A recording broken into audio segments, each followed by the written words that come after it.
Alright, so what we're looking today is slope fields. So anytime we have a differential equation given, that's our equation for slope.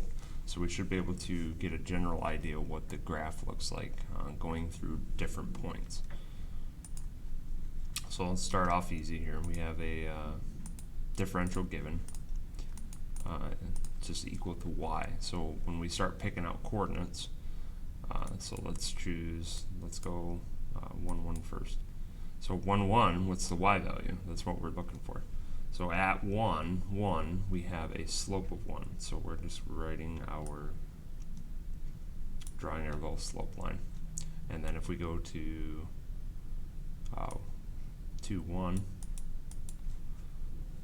y value is still 1. So whatever the y value at that spot is, would be our slope. So across,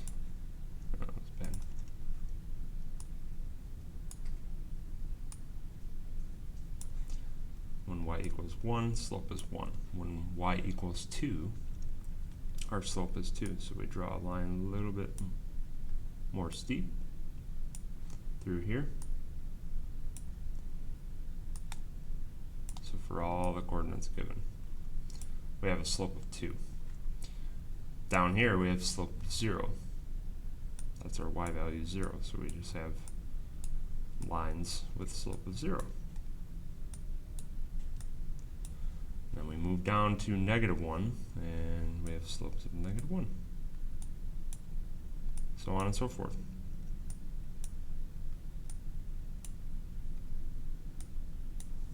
So if I were to take a coordinate, they sometimes give you a coordinate to look at. So if I know the graph is going through 1, 1, what is that going to look like? So we have to follow what our slope field looks like. So kind of like a magnetic field here. So as we go down, we know our slope is going from 1 to 0. So we know we are decreasing down. We're just following this slope, and we're getting towards 0. So we're riding across that line. We have an asymptote right here. And then as I move up, we know our slope is increasing. So as I go up, slope is increasing. So we should have something like this. So an exponential of some sort.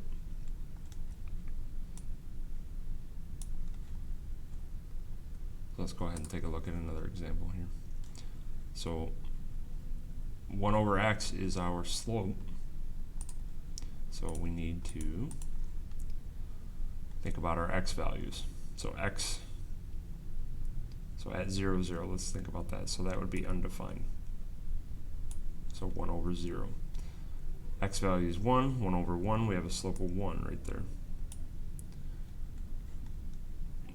2, slope is 1/2, so we're getting a smaller slope, less steep line. 1 over 3, 1/3 slope. So we're getting smaller and smaller as we move to the right. As we go to the left, we get a -1 slope, so we're just the opposite on this side. So -1/2, -1/3. So along this, that's what we're doing. So we know these are all undefined. These are all slopes of 1. Slopes of -1. We have slope of 1/2 on that side. Slopes of 1/3. So once you get the pattern down, you should be good to go. So now, again, we'll choose 1, 1. So as we go down, so we're following the slope at that point. So we know we're going down and to the left, and we're approaching this vertical slope here, this undefined slope. So we know we should be kind of tapering off here. And then as I go up and to the right, because that's what the slope is doing right here, we're getting less and less slope. So it should be tapering off here like this. So it kind of looks like a natural log, kind of. We know if we chose a point over here, would be kind of the same thing, but opposite, because we're negative slopes on this side. Alright, So all we're doing is taking points. We're plugging into the differential and finding the slope at that point, and then drawing a curve through the given point. So like on this one, I'm not going to go through it, but we would have XY coordinates. So if we had 1, 1, we'd have 1 over, or negative 1 over 1. So the slope would be 1. If we went to, like, let's say 3, 2. Plug that in, we get negative 3 over 2, so negative 3 halves slope, so negative 1.5. So we would put that on the curve, and then draw the curve through the given point. So let's say we're going to go through 1, 1, see what that graph looks like. So that's basically it. So let me know if you have any questions. So this is just a review of something that you did last year. So hopefully it comes pretty easy. If not, we'll hammer it out. Have a good day.